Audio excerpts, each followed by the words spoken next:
ہر انسان اپنی زبان کے پیچھے چھپا ہوا ہے، اگر اسے سمجھنا ہے تو اسے بولنے دو۔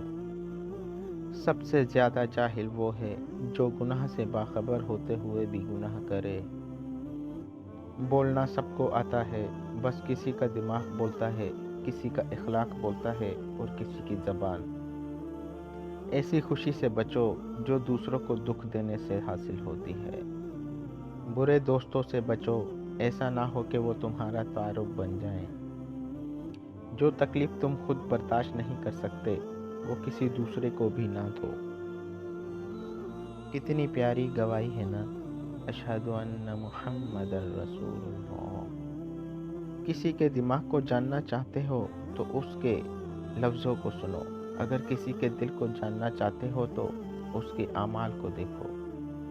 زندگی میں آگے بڑھنا ہے تو بہرے ہو جاؤ، کیونکہ بعض لوگوں کی باتیں مایوسی میں اضافہ کر دیتی ہیں۔ انسان کو دکھ بانٹ لینا چاہیے، اس سے دکھ کم ہوتا ہے، لیکن اتنا بھی نہیں کہ اپنے دکھ کے اشتہار لگا دے۔ صرف صحیح بندے سے ہی دکھ بانٹنا چاہیے۔ دل سوچ سمجھ کے توڑا کرو، ہر گناہ کی معافی نہیں ہوتی۔ کسی کی تعریف کو دماغ پر اور تنقید کو دل پر کبھی سوار نہ ہونے دیں۔ جس سے محبت کی جائے اس سے مقابلہ نہیں کیا جاتا۔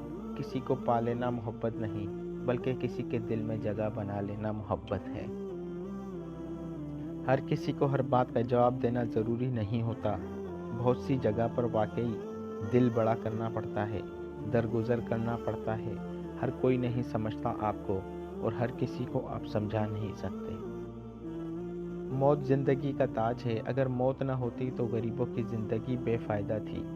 اگر موت نہ ہوتی تو جینے کا نام زندگی نہ ہوتا۔ اچھی کتابیں اور سچے دل اکثر لوگوں کی سمجھ میں نہیں آتے۔ دوسروں کے مال کی خواہش نہ رکھنا بھی سخاوت ہے۔ اپنے سے اچھے کو تلاش کر، اپنے جیسے کے ساتھ تو عمر ضائع کرے گا۔ وہ شخص کامیاب ہے جس نے صبر کرنا سیکھا۔ اپنی خوشیوں کے لیے دوسروں کی خوشیاں مت خراب کریں۔ عالم وہ ہے جسے اپنا علم ہو، نہ کہ وہ جو چیزوں کا علم رکھتا ہو۔ انسان کی روح کی اصل کیفیت غم ہے، خود ایک عارضی شے ہے۔